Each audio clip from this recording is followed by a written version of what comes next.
Hey folks, I just want to share this video with you real quick. I joined the challenge for Quicksilver. So basically I ended up getting 10 coins and signed up for 10 coins a month. You can do as few as one.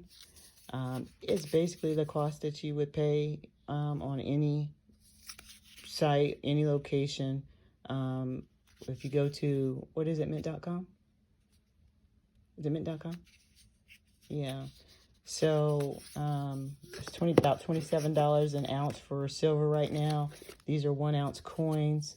You can be a customer and just purchase your silver here. So I'll save the link, but you know, there is a limited amount of dirt, gold, and silver in the world. So as you're looking at your assets and things that you want to collect, or you know how you're going to build your wealth, that's the way to go.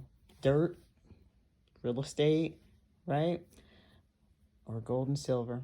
Right here, you have access to silver on a monthly basis. You can build a business or just get the assets. You see what's happening with the fiat currency in the U.S. It's time for you to start making a move.